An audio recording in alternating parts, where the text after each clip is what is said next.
Hello and welcome to ChinaTalk. I'm your host, Jordan Schneider. Today's guest is Tanner Greer of Scholarstage and the blogger I Want to Be. We get into China's strategic tradition, hawks and doves on China's intentions abroad, Xi's theory of history, how a war in Taiwan would play out, how the CCP's toolkit stays the same over time, and the tragedy of the Chinese tradition. Tanner, thanks so much for coming on ChinaTalk. Thanks for having me. How would you rate the level of understanding that the U.S. has towards China today compared to how much the U.S. got the Soviet Union during the Cold War era? That's a good question. I think in some ways we understand China currently in ways that the Americans of, say, the 70s or the 60s could not understand the Soviet Union, right? The access we have is incredible and so different than then. And that's especially true if you're studying something like technology or, I don't know, how migrant workers do stuff. And in those respects, you're in a much better world. In another respect, though, I almost feel like increased access to China has hindered our ability to understand maybe strategic intentions at the top level, right? What the party wants to do and what they kind of encode in things like their political work reports. And I would maybe give three reasons for this, three reasons why our increased access can sometimes cloud our understanding instead of enlighten it. The first is what I call like my friend from Beida problem, which is that all these people go to China now and have these formative experiences studying in Shanghai or Beijing or whatever. And, you know, they make that friend of theirs. Like they have this new friend they make who goes to Beida and is this really smart college student liberal who doesn't take Marxism seriously at all and kind of laughs at the party and maybe is very political, but is not at all representative of the standard Chinese view, much less the view at the top level of the party. And it's really easy for somebody who comes to China to hang out with these people, because these are the people who want to hang out with Westerners, kind of imbibe their attitudes and project it on the rest of China or on the Chinese leadership. And to an extent, this is even true of people in the party. You can meet party members, officials, especially at lower levels or younger generations, who say, don't take Marxism seriously at all, even if, as I believe in written, the leadership really does. And to just kind of come away and say, like, oh, no, Chinese don't really believe that because your Chinese contacts there don't. That's the first weakness, is that we kind of have this tendency to replace our personal connections with maybe more professional analysis.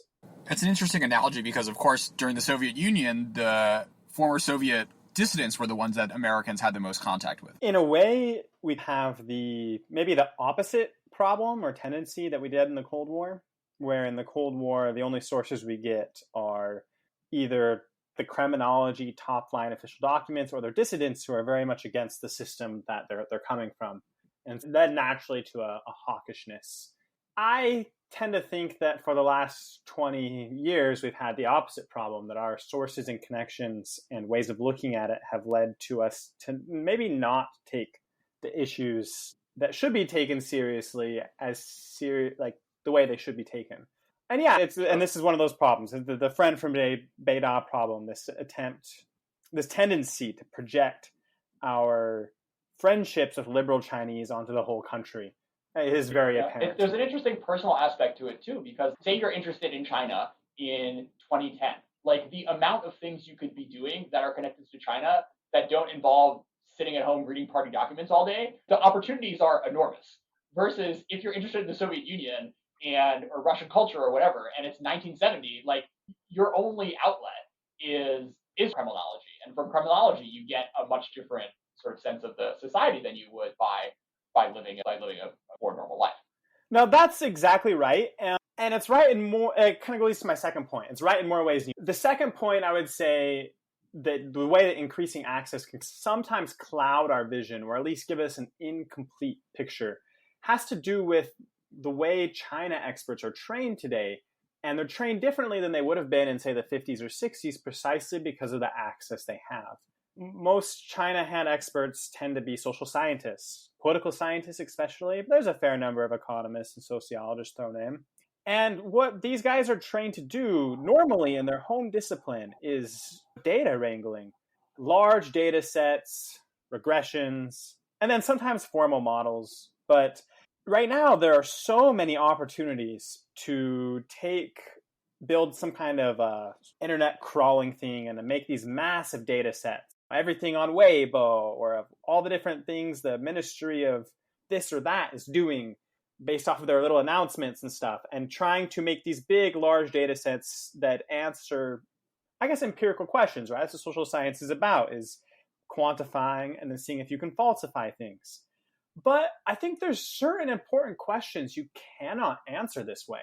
You will not be able to tell why the party is deciding to reduce Uyghur births in Xinjiang, or what the party's intentions are towards Taiwan through a large N data set study. You find that out by looking at party documents and looking at the organization of the government and the party state, and by trying to piece together the ideology that holds it together. And modern China watchers are they're not trained how to do this. Historians are, but they don't really write until, they write up to Mao, sometimes now Deng, but they don't go past that. People who study modern China rarely learn this way of working, unless they're in maybe working for the CIA or something and have to create briefs, but then the rest of the world never sees that. And so modern China people go to where there's low-hanging fruit.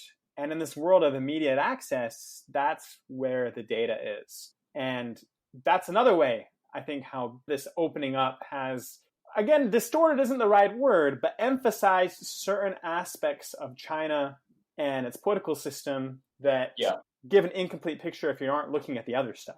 And then the final way that increased access has maybe distorted our vision a little bit has to do with kind of the individuals involved. So take somebody like Kissinger. He doesn't speak Chinese or anything like that, but he can call himself a China expert. He writes books about China. He advises about China. His claim to insight comes from his deep connections to people of importance in the party state and in the kind of princeling communist establishment. That's where he gets information from. And it's these connections is where he gets a lot of his money from through his consultancy. And so what that means is that the way he presents information, or let me put it this way, his access, his status as somebody who can say something important about China depends on his access to key individuals. These individuals would not give that access to somebody who they think is not treating them fairly. And so that means it's very hard for somebody in Kissinger's position, even if you take aside the money question, which for Kissinger is an issue, but just the broader question, it's very hard for, say, him to come out of the bat and be maybe critical or point out the problems. Of course, he's going to be taking the line of the people whose position he's channeling. There's a large number of established China hands who have lost a lot of relevance in the last 5 or 6 years, but I think you fall in the same boat, where if you gain your relevance and your voice because of your access to the system, that means just like newspapers in America have the same problem, right? It's hard to question your sources. It's hard to push back if you know that you're going to get cut off access. It's the same issue. And in this case of these China people, the issue is even more difficult because a lot of these people were personally part of the project of bringing China out into the world, helping America and China come together. Help, really frankly, bringing about the rejuvenation of the Chinese nation. They did this because they thought it would be good for the world. This is their legacy. And they didn't have bad intents in all this. They honestly thought they were doing what was good for both China and for America and for the world at large.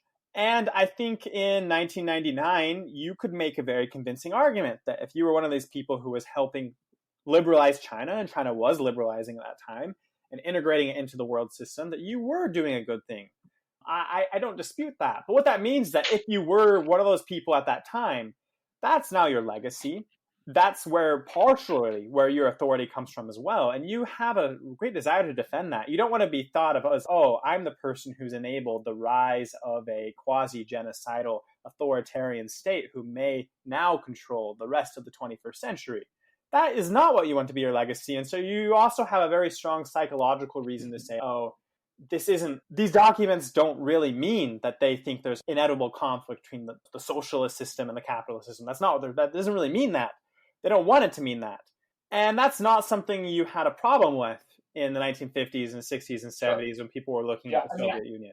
Aside from working in an intelligence agency, there really isn't a business model that allows you, or for a long time, there was not a business model that sort of allowed you to pursue this sort of research and gain this expertise, coming at it from a contrarian streak for the 2000s and much of the 2010s. But yeah, that's absolutely right. But it's not just the issue of all these people being paid off, though some of them were, but a lot of them weren't. But really, it comes down to, okay, so take somebody like Michael Swain, who did this very famous study in I think around 2011, 2012, 2010, somewhere around then, when he more or less polled like 60 important officials and experts in the Chinese system, and then an equal number in the United States, to see how Americans and Chinese thought about different issues differently.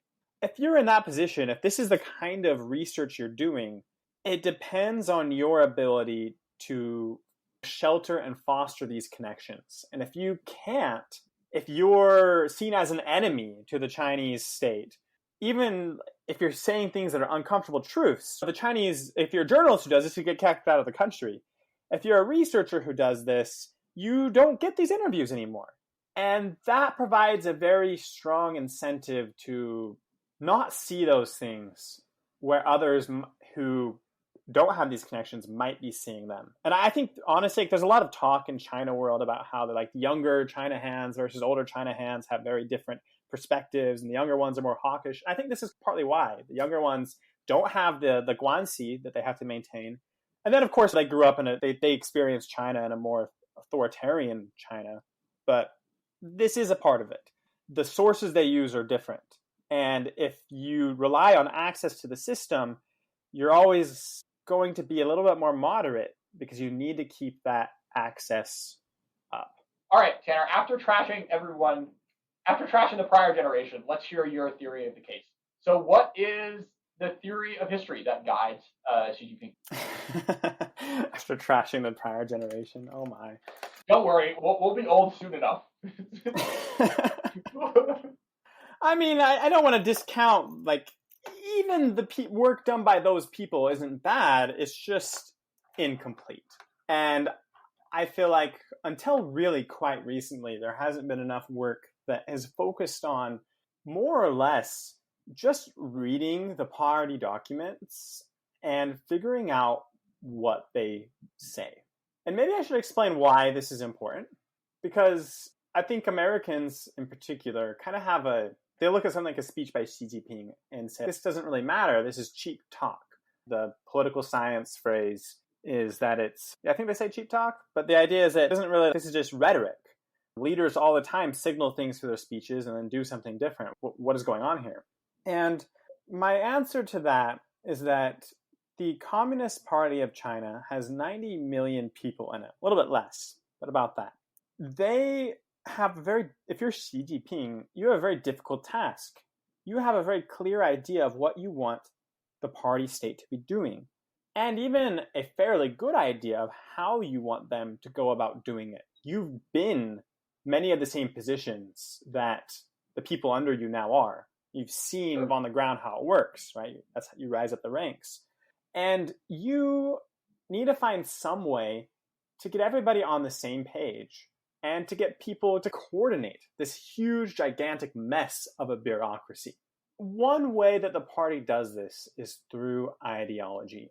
Ideology is not, in the China of the current moment, a lot of ideology is not meant for popular consumption. Most of those speeches by Xi Jinping, they're boring.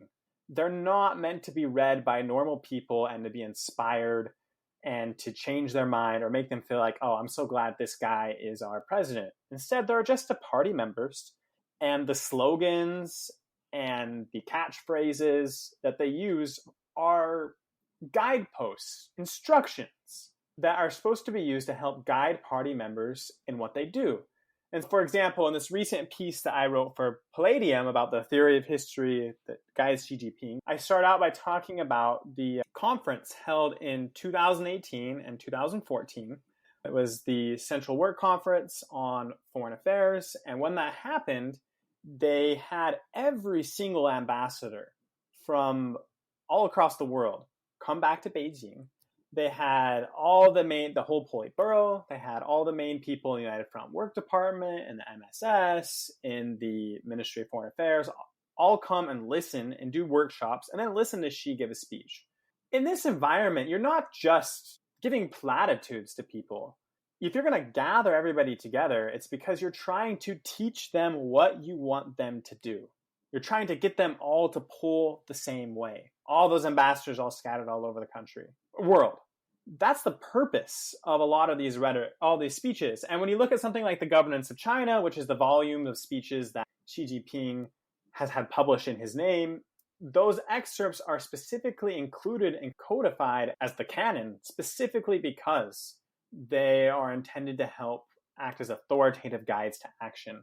The Political Work Report, which was published when the CPC had their last major conference, is the result of months of wrangling between different bureaucratic factions, and it comes out and it is the official line of what we're doing and why we're doing it and how you should try to do it.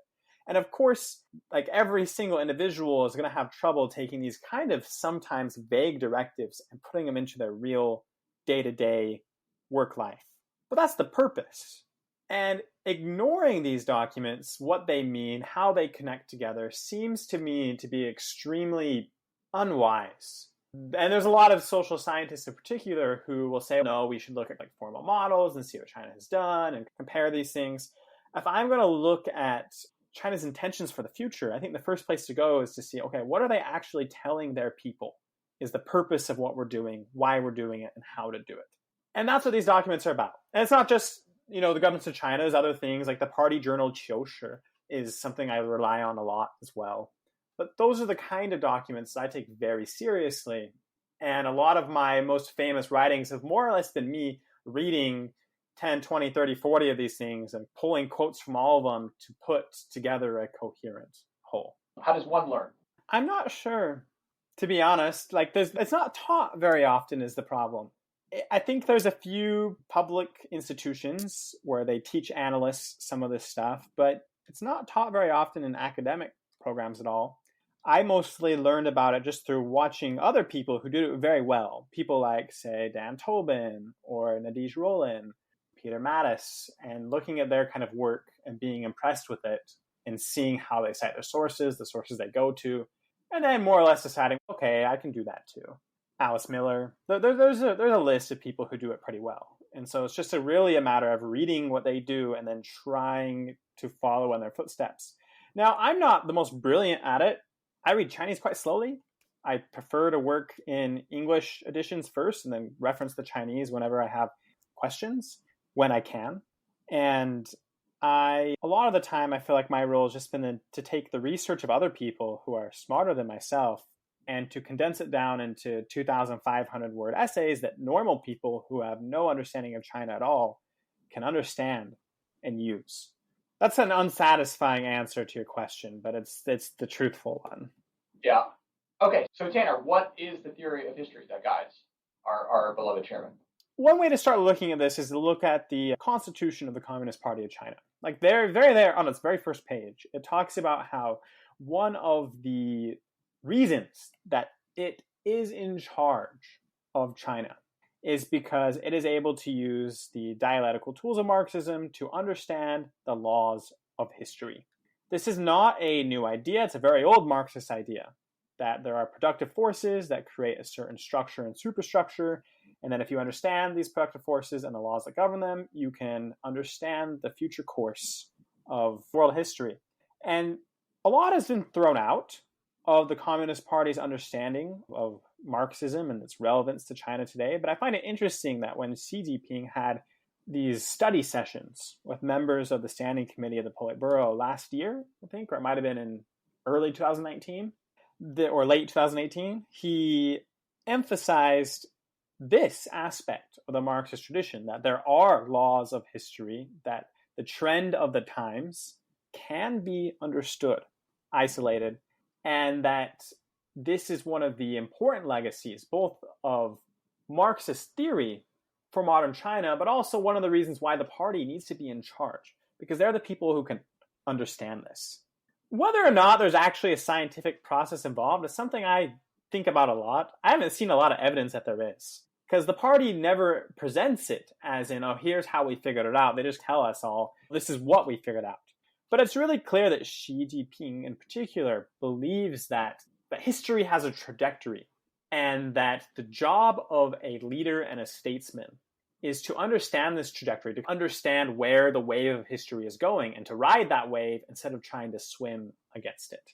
And in his speeches, he regularly identifies, I think, 3 forces of history, trends of the times, is what he calls them. In particular, he talks about how globalization and the economic integration of the different economies and the technological integration of the different economies of the world together is an unstoppable force of history. He, on various occasions, has compared it to like the ocean. The ocean of globalization is there, he says, and trying to stop it is like trying to force the water of the ocean back into the rivers and lakes from where it came from. The next one is what he calls multipolarization, 多极化, or also the democratization of international affairs, this idea that you're moving from a unipolar system led by the Americans to this inevitable distribution of power among many different power centers across the globe.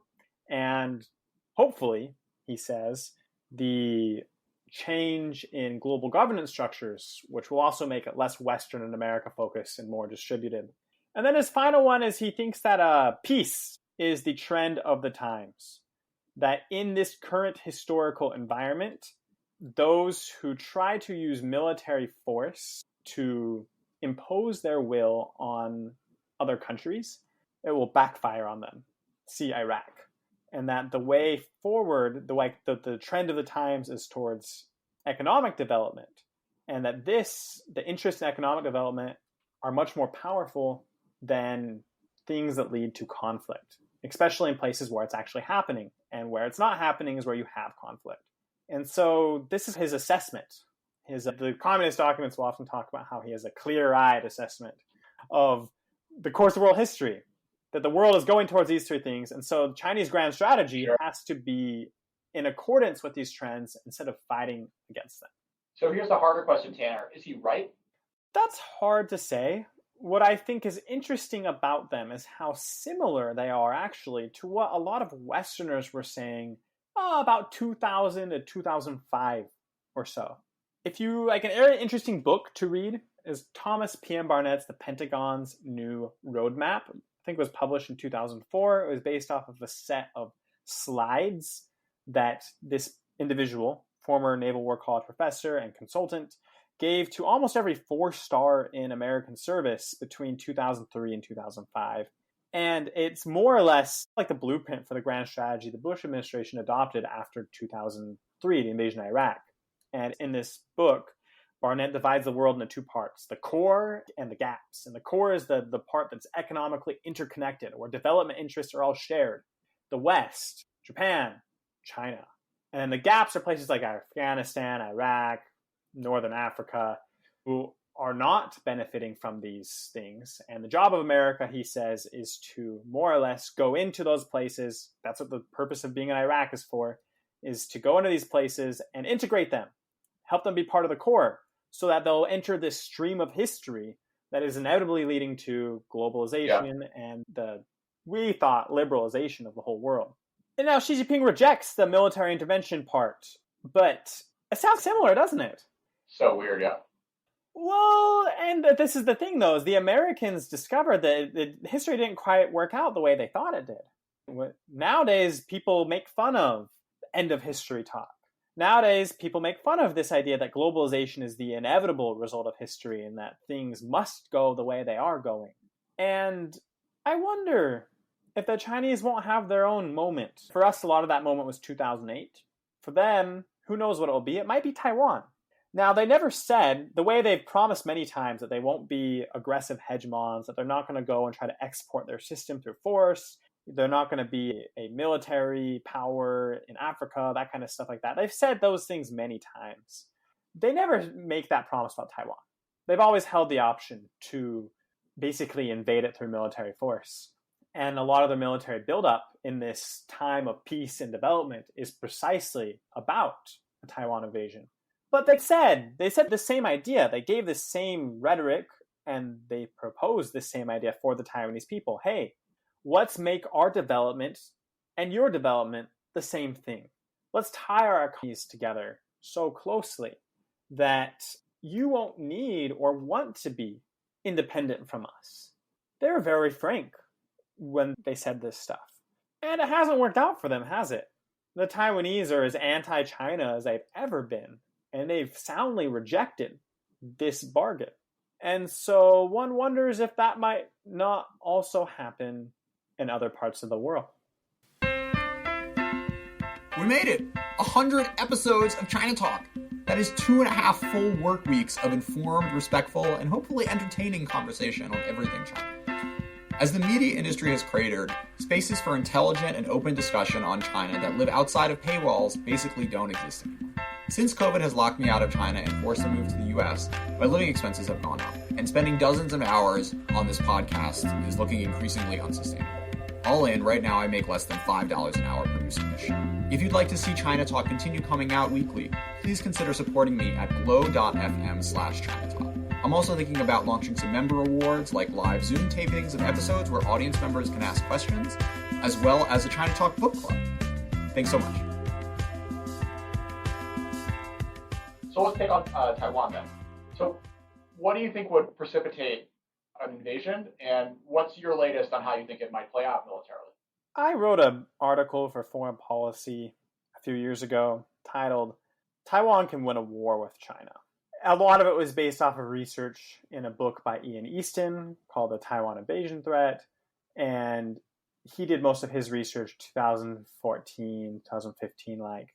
It was based on a few other things too, but that was the main source. I spent the last year in Taiwan, a lot of it on military reporting, and I've changed my assessment. And I think actually Ian Easton has too. I now question whether or not the Taiwanese by themselves would be able to resist. There are certain things in their favor. Geography, huge thing in their favor. There's only certain months of the year that you can mount an invasion force because of hurricane risk, typhoon risk. There's only a few beaches you can go to. I've been to about half of them in person, took pictures. And those beaches have been they grow spiky plants all over them. They put all these defense things on them. And apparently in time of war, it'd be even worse. The invasion of Taiwan would be the largest military amphibious invasion in human history. It'd be an enormous operation. They wouldn't be able to hide it. We would know weeks beforehand, months perhaps. And technology favors the defender. The same thing that makes the United States really nervous about sending its ships close to Chinese shores is a problem for any potential Chinese invasion force coming across the strait. Those are the advantages the Taiwanese have. But they have some very fundamental disadvantages, and it has to do almost with maybe you should tell me again that story you were telling us before the show started, because it's exactly what I'm talking about. So you have this friend from Taiwan, and what does he say? I don't know if I should. I don't know if I'm in trouble or anything. Whatever. But let's give it. Suffice to say, people actively avoid service, and the ethos is not the sort of thing you'd find in Israel, where people feel like they're constantly threatened and that the country needs and deserves them. That the military really needs their full commitment. Fundamentally, there's a lack of willingness to make sacrifices for the sake of national defense. And there's a lot of reasons for this. We could spend a whole show just talking about why it's like this. How come they're not like Israel or Poland, or Estonia, where every single citizen is taking classes on how to repel an invasion, and the morale is fierce. Taiwan's not like that. Taiwan is extremely defeatist. The Taiwanese people are extremely defeatist. They don't necessarily believe they can win. The training of conscripts is very poor. Reservists on paper are not real. Extreme problems in that regard. And the political leadership hasn't had the courage to ask the Taiwanese people to change it. Essentially, if you're going to, this is what I believe very firmly, Taiwan is supremely defendable. If they want to, they can save themselves. But they have to be willing to do real national service, not 4-month fake stuff where they don't even really learn how to shoot a gun. And his background for this is part of the article that I'm writing. You'll see I've interviewed dozens and dozens of people who just got done with their conscript training when I was in Taiwan. And it's sad. You meet some of these guys who really wanted to learn how to be a tough soldier and how to, use a gun and defend the country. And they come out feeling like their national service period was a complete waste of time. They didn't learn how to do anything except how to do gardening work. And that's a huge morale drain. The Taiwanese could be preparing to run an insurgency or something of that sort, which would make a very tough dilemma for the Chinese. At number one, you have to be able to get across the strait, not lose your fleet. Then you have to be able to fight on the beaches. And then even if you do that, you have to fight off this insurgency for years and years, or months and months, while engage in a high-intensity conflict with the Americans and maybe the Japanese at the same time. That's a very different strategic gamble. And Taiwan's safety depends on them being able to more or less convince the Chinese that gamble is too risky for any Chinese leader to face. And the Taiwanese population, while very patriotic, has thus far proven unwilling to make basic sacrifices in terms of conscription, in terms of raising taxes, in terms of daily life inconveniences that come from turning your country into something of a garrison state. This is easy for me to say, right? I'm not Taiwanese, I'm an American. It's really easy for me to say, oh, you should do that, you should do this. It's not my country. And that's a fair critique. But I don't know if there's a way forward for them if they're not willing to make very fundamental changes. They have so many things going for them. It's possible. It's not like Hong Kong. They can do it, but they need to be able to do it and not just hope the Americans will come in and save them, because I don't think that will be enough.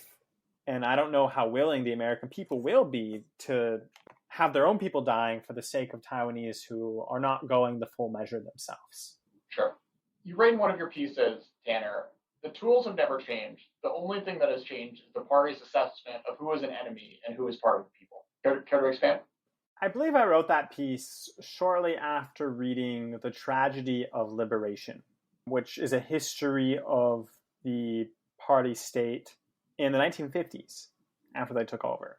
And in that piece, in that book, they talk about what the party did to seize control of Chinese society after they had seized control of the country.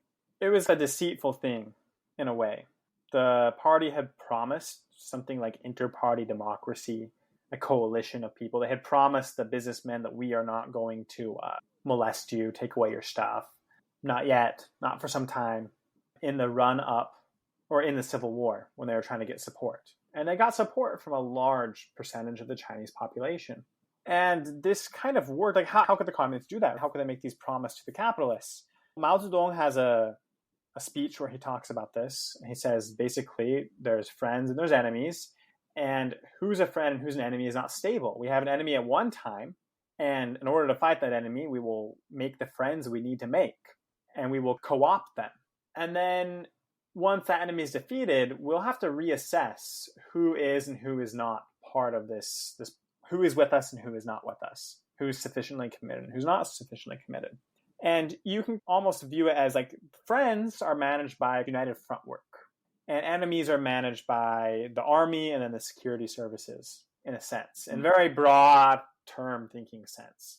What happened in the 50s was the capitalists, these other parties, along with lots of other groups, intellectuals, religions, foreigners, criminal organizations, prostitutes, all kinds of different people, were switched from being friend to enemy.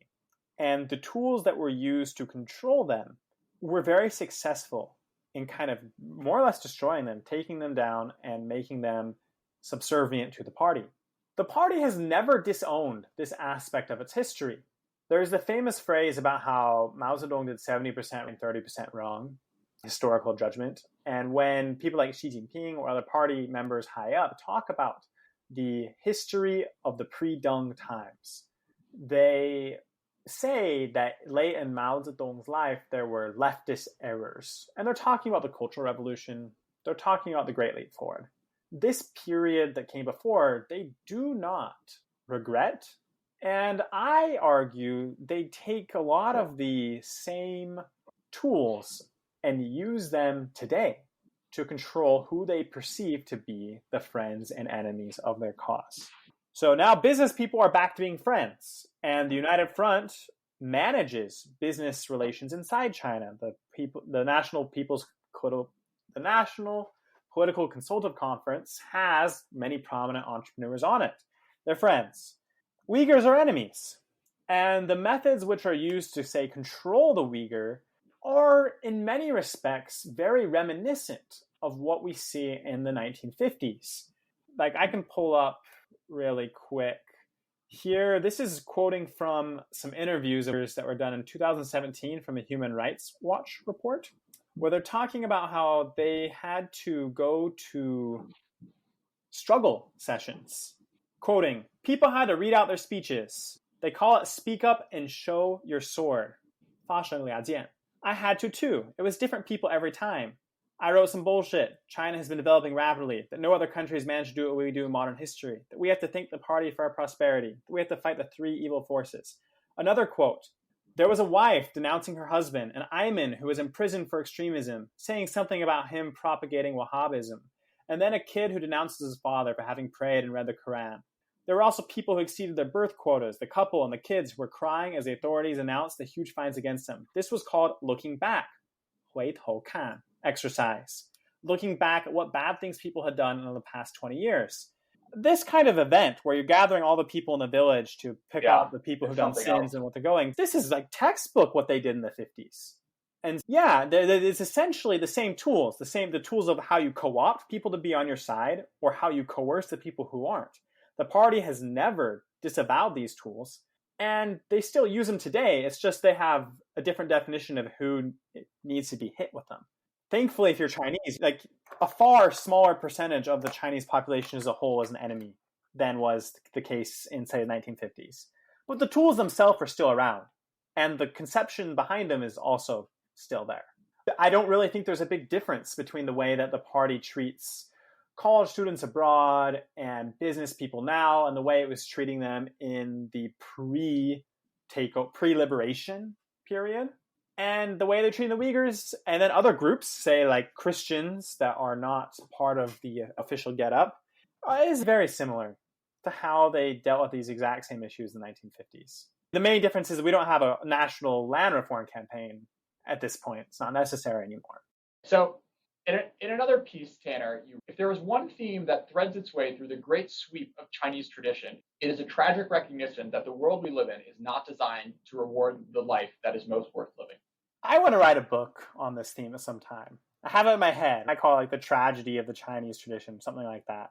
But the basic idea behind this point that I'm making is that if you find any serious Chinese thinker, be they a philosopher, a poet, a novelist, or even many of the statesmen, any humanist from the time of Confucius to the time of Lu Xun, they have to deal with a question.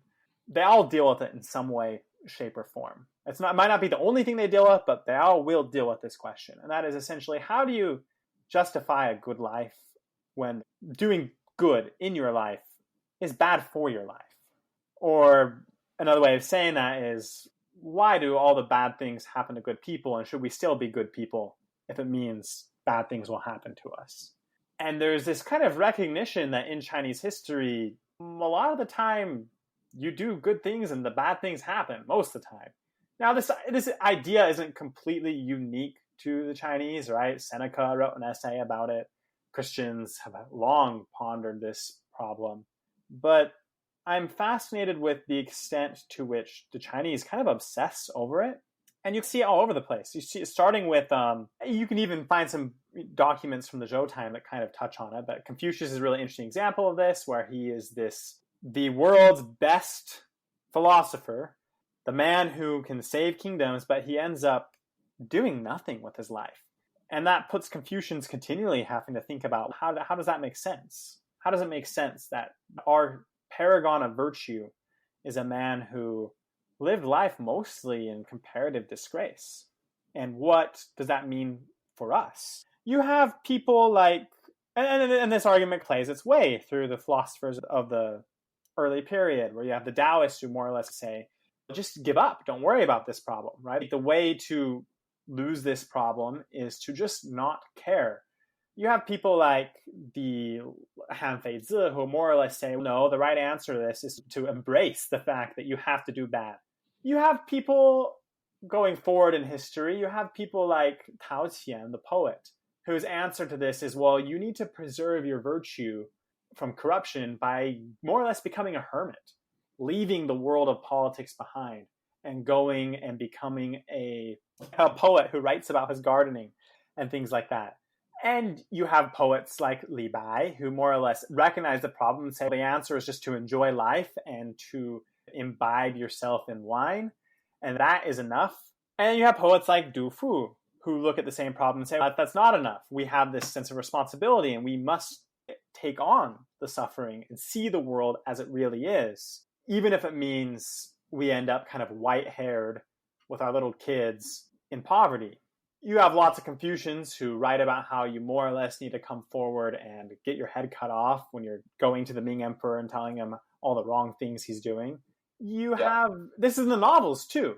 So the Sanguo Yanyi, the Romance of the Three Kingdoms, is essentially, this is one of the essential themes of it, is that the people who are like Zhuge Liang and Liu Bei, the good people, have multiple chances where they could have won by doing the wrong thing. And instead, they were good enough to do it, but they lose. And they lose because they make the decision to do what they consider the moral thing, and they end up losing the whole empire. And why do that? You can look at these guys are heroes. They are heroes. Although there's different so again, if you're going to look at something like the Outlaws of the Marsh, though, it's the opposite thing, where these guys, the heroes of that novel, are a series of men who, some of them are at fault legitimately, but a lot of them are more or less blamed by an unjust and incorrupt system for things that they shouldn't have done or are goaded into doing, or that other people did instead of them, and they become outcasts. And their solution is that you reject the entire world and the entire hierarchy of the Confucian system, instead find a new set of values in the kind of egalitarian brotherhood in the marshes. Yeah. This is a rejection of the traditional Confucian world. You can look at something like Rulin Weisher, which is this wonderful satire of Confucian life at its whole. It was written in the Qing dynasty. I think it's been translated into English as The Scholars. Scholars, by Gladys Super Young. Funny. And it's another example of this same problem, this recognition that the people who are succeeding in life are not the people who are doing it, but the people who are manipulating the system. You can look at something like Cao Shuiqin and the Dream of the Red Chamber, and it looks at this problem, especially in relation to women. And even Lu Xun, right? He starts his career with Diary of a Madman and Kong Yi Ji, these two short stories which are about basically how the Confucian system has gone wrong. And in Diary of the Madman, it's really explicit. This idea that the madman is actually the sane one, but everyone considers him mad because of his inability to do the evil things that his society expects of him. And there's just a few examples. I've just said like some of the most famous ones all throughout Chinese history. And you can follow this thread, this question of how do you manage a world where doing the right thing, what you think is the right thing, does not bring about material, social rewards. How do you manage that distinction? Do you choose defeat? Do you embrace defeat? Do you try to negotiate between the two? Do you just say, no, we just choose the rewards and we forget about all that being good stuff? It's a kind of fascinating topic, and I think the Chinese treat this question with a lot more seriousness and subtlety than most works in the Western tradition do. We talked a fair bit about Chinese fiction and that, and philosophy in that answer, but I want to talk about, for a minute, the book that I found to be the best entry point into imperial history, which is something that you recommended, F.W. Moat's Imperial China, 900 to 1800. So what's so special for you about this book? That's amazing. Everything about this book is amazing. If I get 20 books on a deserted island, this is one of them. What I especially appreciate about this book is Moat has this really unique ability to have the eye of a humanist over vast periods of time. He's somehow able to reconcile. There's a lot of big history books that take away the individual and just look at things from the angle of large-scale structures and economic exchange, institutions, how they change over the longue durée. And his book is that. But his book is also an evaluation of individual emperors, individual famous figures, philosophers, thinkers, artists in Chinese life, and he's able to catch the moral tenor of the times and make very almost old-fashioned judgments. Old-fashioned being like it's not in style for historians. Like Plutarchian, yeah. Yes. Yeah. The way that Sima Qian or Plutarch or Thucydides would have done. This is a bad dude. He didn't live up to his age. That's right. Or this guy really is a real standout. Mostly men. But they're all fair. Pretty good. Oh, he has a few women, but that's right. Mostly men. There weren't any women emperors at that time. The only one was in the Tang Dynasty. And so he is really fair. He's able to capture the kind of larger dynamics of each era, how politics or economics or things worked, and then also integrate in this very humanist vision of what history is. And do it in one book for 1,000 years. And it's a gigantic book. But his ability to do that is amazing. I have a little bit of criticism of how he treats the Mongols. I disagree with that. But everything else, I just think this is the best treatment of almost any comparable rank of time written by any historian. I know very few. And I think it's a real shame that he never wrote like the first version of this, which would be from the Han through to the Tang, in the first 1,000 years of Chinese history. I wish that had also been written, but we don't really have that. It makes me sad. Yeah, I just remember I didn't know anything about the Jurchens or any of whoever was pissing off the song, and the sources aren't like super abundant for them compared to the other dynasties. But like with the empathy with which he's able to give all those northern empires who you tend to only get a few paragraphs on, even in the other general histories of China, I was incredibly impressed by. I'm really pissed off because I'm like, it's like 1,000 pages. I'm like 700 in, and I did not take it on my vacation to Malaysia, which I was supposed to be a week in January, and I haven't been able to finish it. And now it's on a boat, and maybe I'll finally get to it. And in October, or God knows when it comes over here. I totally agree with you. Like the way he treats the Liao and their empire, like he does a really, really good job. But in general, such an excellent work. And it's just like the world's largest shame that you don't have the same treatment for what I think is the most interesting period of Chinese history. The Han and the Tang are my two favorite dynasties. I think they're the interesting ones. And the Time Britannian is pretty interesting too.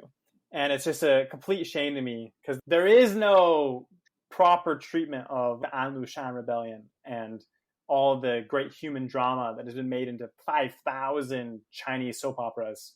There's nothing like that in English history.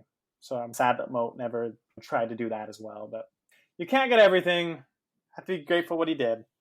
So Tanner, one of my favorite blog posts of yours is this thing you wrote 5 years ago now, doing like a clarion call for more people to study the Chinese strategic tradition and write these sorts of books and fill in these gaps of knowledge that happens in English language literature with regards to Chinese military and political history.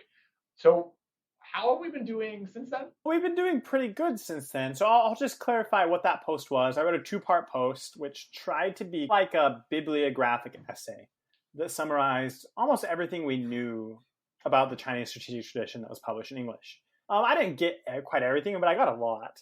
One half was focused on practice, like military and diplomatic history, and the second half was focused on like the thought, the ideas behind it. Since that was published in 2015, 2014, one of those 2 years, there's been a lot, actually, that's been done. And I think we've seen the most movement in 3 areas. And those 3 areas are in kind of normal military history. The second one is in translation of primary sources of Chinese intellectual thought. And then the last one is in like contemporary studies of the PRC's strategic thinking, documents that matter, that kind of stuff. The first one, the military history, we've seen a lot of movement there. One historian, Swope, he calls it the golden age of Chinese military history. I think that's a large exaggeration. It's only golden in comparison to what came before. And what came before was an extreme dearth of political, military, diplomatic histories of the grand course of Chinese history. There's very few. The main reason being that sinology started out as an outgrowth of philosophy and philology, religious studies. And so a lot of people who study these ancient Chinese things just didn't care about narrative history. about political and military events, and you could only really discover these things by reading their works and like reading the sections they wrote about the political context for the things they really want to talk about, which is the representation of Guanyin in 5th century China or something like that. In the past 5 years, though, there has been a creation of the Chinese Military History Society, which has its own journal, the Journal of Chinese Military History. And that produces, I think, 2 volumes a year, and excellent article-length writing on it. And from those people who are doing it is 10 people, really, and they're graduate students. We've had a steady stream of campaign histories. So in the last 6 years, we've seen histories of the Song Wars of Unification, the Song-Mongol Wars, the Ming-Qing Transition, the Indian War. You've had histories of the Taiping Rebellion, of the Opium War, of the White Lotus Rebellion. You've had several books now written on aspects of China's participation in World War II, several campaigns of the Civil War, and one for the Chinese war against Vietnam in the late 70s. It's all great. It's really great to have all that. But there's still huge gaps. I mentioned the An Lushan Rebellion a little bit earlier, right? One of the most significant storied wars in Chinese history. There is no history of this book, political or military. The Three Kingdoms? Do 2 sentences. Sorry, add like the 2 sentences on what the An Lushan Rebellion is. And then just say that again. Yeah. So the An Lushan Rebellion was this like gigantic rebellion in the Tang Dynasty that kind of ripped the Tang Dynasty apart. And it's famous for like the Shakespearean characters involved. For the king, his consort, who is blamed for the war. For the An Lushan, the Songdian general who starts the rebellion himself. In like Chinese literature, these are these giant figures that appear in Chinese poetry and plays. And every time I read about it, I just think, oh man, why would Shakespeare have done with these characters, right? These people deserve their own Shakespeare play. And we don't even have a real history of it. You mostly can learn about it by reading commentaries on Tang Dynasty poems. So sad. Or another example is of the Three Kingdoms Wars. This is easily the most famous series of wars in the history of Asia, in Korea and Japan as well. Everybody knows the minute details and characters of these wars, partially because it was fictionalized, and now there's books and video games and comic books. A very famous book called Romance of the Three Kingdoms. But like an actual historical account of what happened, there is a $200 biography of one of the major figures. There's a few studies of representations in poetry and in media of war, but you don't have an actual account of this is what happened, despite it being easily the most famous and like storied war in all of Asian history for everybody involved. The only thing that even compares is World War II. It's just crazy to think that like every month of 700 years of British history has its own book and its own like scholarship and its own debate. And we can't get more than 3 books about the Taiping Rebellion, which happened 150 years ago, and tens of millions of people died and like completely reshaped the future of China. The last few years have actually seen like a small explosion of writing about it. And what used to be 5 books is now 15 books. But compare that to what's been written about Imperial Japan, Nazi Germany, and there's like some of the largest battles of the war don't even have the Ishigo operation. A huge battle. No, nothing's been written about it. Not just there's a chapter that's been written about it in one of those collected volumes. But there isn't a full battle history, and it's sad. The Three Kingdoms War is the one that gets me the most because it's just so like in Chinese. There's literally hundreds of books about it. In English, we don't even have one complete attempt. And, part of this like has to do with, again, I mentioned earlier in this podcast about how the way that social scientists' training priorities produces the work they end up producing and how that work isn't as useful for the larger world as we think.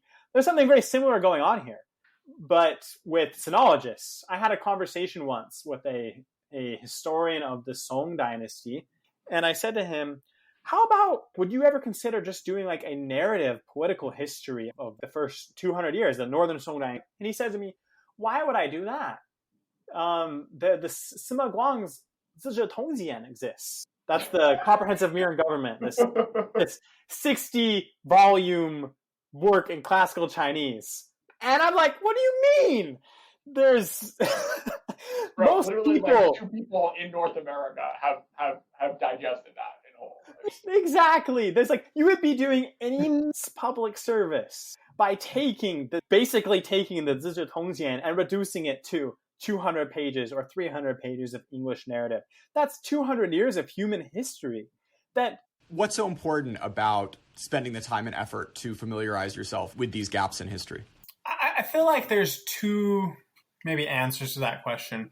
And one of them is something that a group of political scientists, I'd especially associated with Dave Kong, have focused on themselves, which is that a lot of our understanding of what we think of as universal principles of, say, human history, great power politics, and so forth, come from a very narrow slice of humanity. They come from basically Europe in the last 400 years, and then maybe the rest of the world in the last 40, 60 years. But we have these huge sections of humanity that are also human and are also doing politics and literature, and all the great subjects of history are part of their history. And in the Chinese case, the records are so good. They're better than many of the European ones for the last 1,000 years or so that they really should be part of that story. And then if you have a history that's just informed by one small section of humanity, the political scientists will say, oh, everyone thinks that it's natural for there to be balancing between different states. But if you look in East Asia, that's never been the case. They haven't had a perpetual system of balancing for the last 1,000 years. That's a very narrow political science international relations point. But you can bring the same idea to a much broader range of topics. And if you don't understand 1/5 of humanity, their historical experience, especially when their history is a lot more accessible than, say, all the people who lived in Africa and didn't have written records for that same period of time, it's really a shame. We're limiting ourselves in our knowledge. And then in a more personal way, I've found, looking at Chinese literature and elements of the Chinese tradition, be it philosophy, even political theories and statesmanship, to be personally meaningful. I'm very interested in I mentioned this tragedy in the Chinese tradition concept. This idea that there's a trade-off between being a good person and being successful, and that you ultimately must choose, is not unique to China. There's a very similar sentiment, I think, in, say, a lot of the Christian tradition, where it talks about how you must be of the world, in the world, but not of the world. And for somebody who, maybe I'm a conservative in America who's on who's not really with the Trump zeitgeist and who very much rejects the current progressive one, I find a lot of personal meaning in these Chinese thinkers who understood the cost of putting your values before your personal position in a way that in a lot of the West has not really been explored in as beautiful or as interesting a terms. And so that's one of the reasons why I find personal value in that. And I think there's lots of things like that, where you have a civilization that goes back 2,000 years, where people have been thinking through deep problems. And to cut yourself off from that wisdom when it's available to you, I think is very sad. So the 3 favorite classes I had in college were seminars where each semester was like 20 years of ancient Greek history. And we would read every snippet of every source you could find, going from the pottery to the 4 historians who were still writing about this stuff, whose text we have today. And the case that you can make for the Peloponnesian War still being relevant in 2020 is, on the one hand, you can say, oh, it's this universal thing, and through humans don't change, like Thucydides says, we're just all running on the same models. But there's also the argument that people in the West have been reading Thucydides for 2,000 years, so what he's written has shaped the way people think and act and interpret the politics around them. And if you buy those 2 lines of thinking at all the more reason to delve into the Chinese thinkers and historians who have tried to work over the same sorts of questions for just the sort of reasons that you laid out. Well, that's exactly right. And, on one hand, you have the relevance of many of these thinkers, works of literature, and historical events or personages, figures in the modern East Asia, because all the rest of Asia usually reads and has as their historical kind of cultural touch points stuff from imperial China or ancient China. And I absolutely think it's necessary, especially for understanding just modern Chinese discourse. You got to understand what it means when they compare somebody to Zhuge Liang or whomever. But I also think more important for a lot of Americans, because not every American cares so much about the intricacies of modern Chinese political discourse or cultural allusions in their favorite C-drama. But I think all Americans care about what it means to live a good life or how politics really works. And there's real wisdom in a lot of the Chinese tradition that we should pay attention to if we do care about those things. So Tanner, Chinese and Mormons, riff away. Here's what I can say about that. So I am Mormon. I've gone to LDS churches in China. When I was a missionary in America, I taught a few Chinese, although my mission language was actually Cambodian. I worked mostly in a Cambodian refugee community in Massachusetts at that time. Church's position in China is interesting. They are not one of the religious institutions in China. There's only 4 of those, and they're not one of them.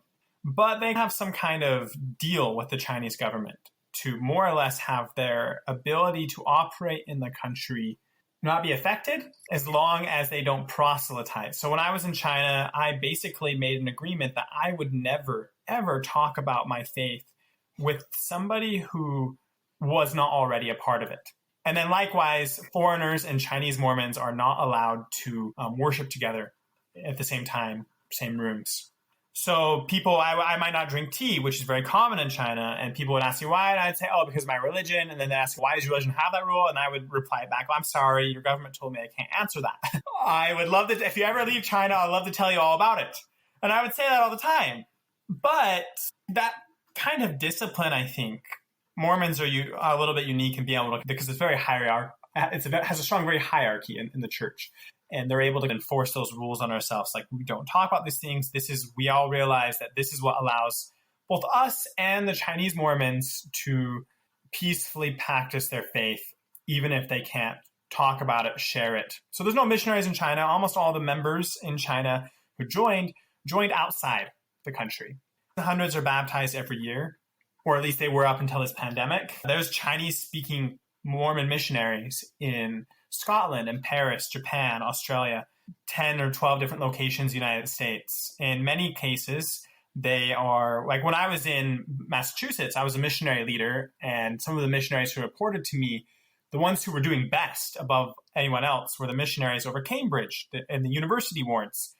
And I would look over the records and talk to them, and I figured out pretty soon that this pair of missionaries was producing more converts than anyone else. And who were all their converts? It was all Chinese students studying somewhere in Cambridge, Boston area, studying abroad. There's a fantastic interest among Chinese who come to the West, especially America, in religion, in a way that I did not see when I lived in Taiwan or in places like Japan, where there's a lot of cynicism towards religion. It's a very new thing, but the religion as a whole is a very taboo topic in China, or it's a topic that a lot of people have had no exposure to. And then they meet through their classes some Mormon who's actually very devout yet smart, and they assume that this was an impossible combination before. And then they become extremely interested. Like, it's just fascinating to them. And then they start to participate, and they end up joining the church. I have many personal friends who more or less followed this exactly. And so, yeah, the Chinese government allows them to come back and practice their faith. It even allows people from China to go outside of China and serve as missionaries. I have several close friends who did just that. But inside China, they live in very narrow lines. And this isn't without precedent. The LDS Church just announced that they'll be building a temple in Shanghai, which I didn't think was possible. I didn't think in this age where everything is getting more harsh and more life is being controlled by the party, I thought it would be impossible for the church to open up a temple in Shanghai. But they did. And it's not without precedent. In Eastern Germany, in the Cold War, the LDS Church was able to more or less make the same arrangement.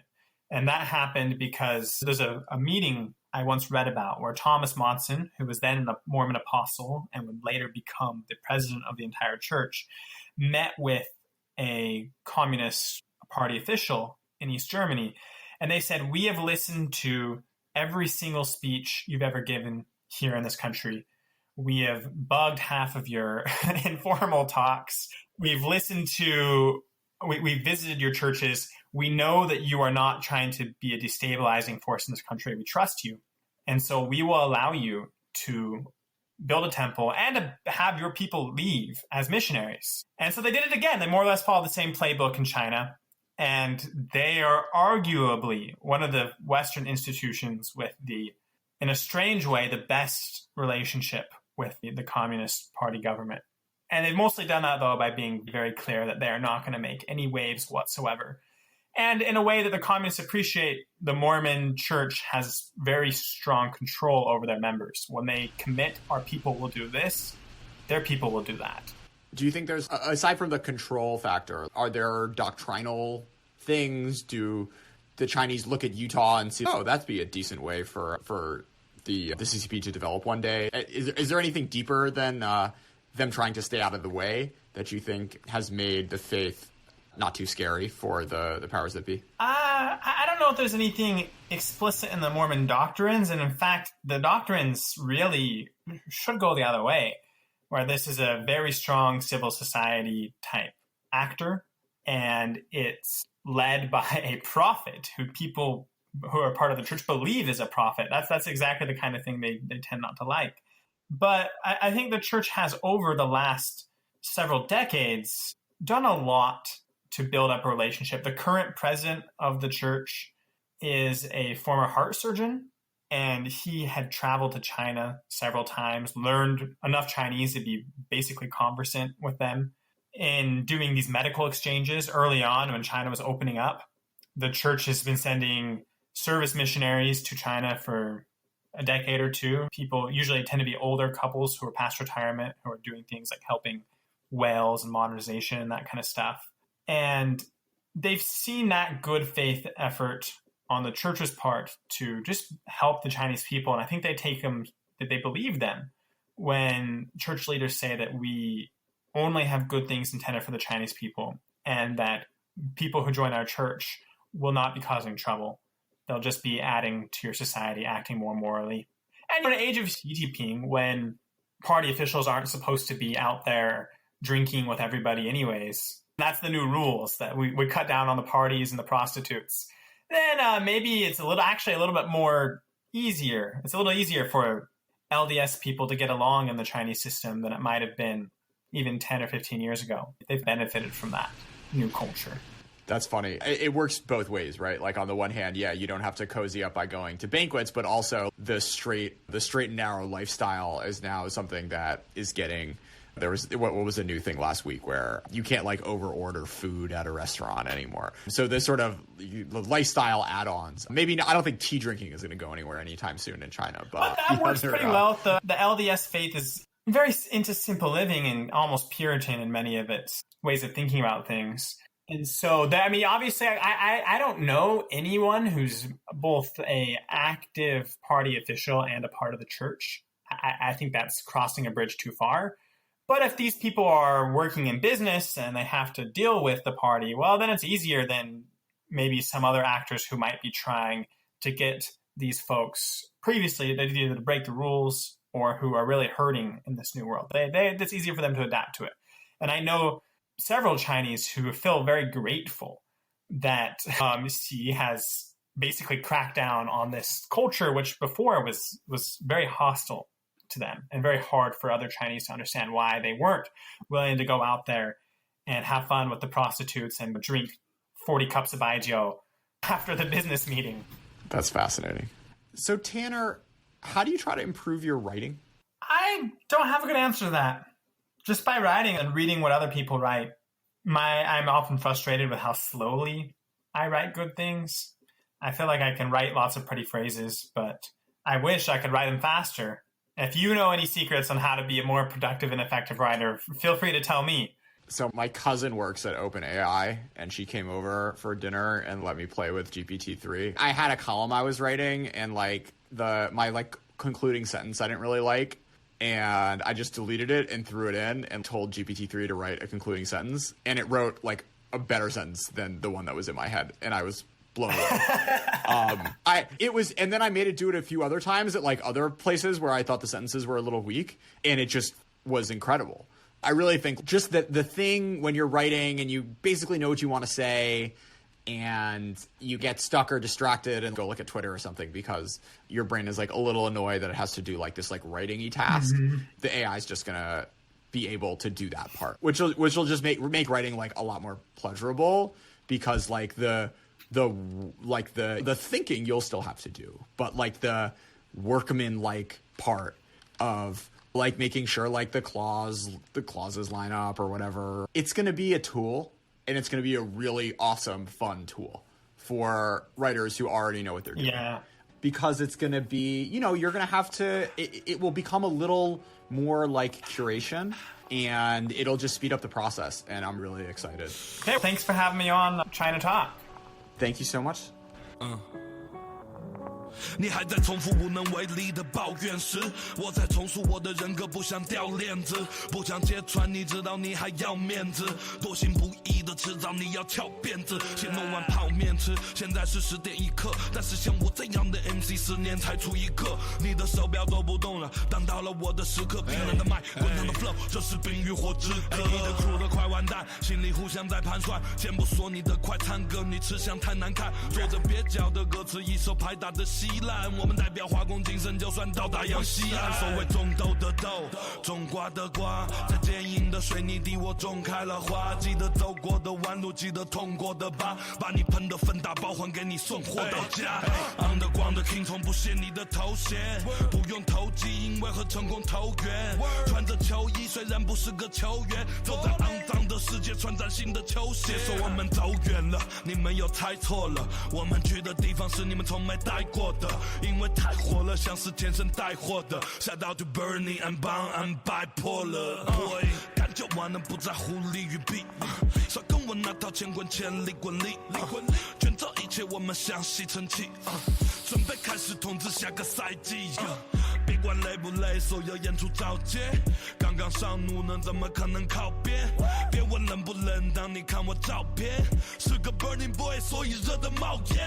在我的炼工房里热得冒烟在我的梦剧院里热得冒烟看我们现场这儿热得冒烟，叫我老师，麦克风是我的教鞭热得冒烟像热锅上的蚂蚁，热得冒烟像稻草上的火鸡，进了我的套就只能不停绕圈，让他们热得冒烟，当我点燃打火机。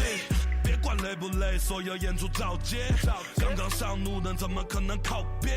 别问冷不冷，当你看我照片，是个 burning boy， 所以热得冒烟，热得冒烟，我们这热得冒烟，热得冒烟 ，my blood 热得冒烟，就像2001的热得冒烟，继续我的 tour， 围着地球绕圈。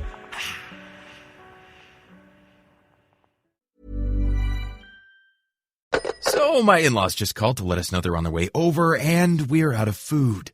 Great. Luckily, Instacart helps me get groceries delivered in as fast as an hour. Plenty of time to cook an in-law-worthy meal. Now, what to make? Chicken parm. Perfect. Download the Instacart app or visit instacart.com to get $10 off your first order using the code PREPARED10. Now the only thing to worry about is dinner conversation. Offer valid for a limited time. Minimum order $35. Delivery subject to availability. Additional terms apply.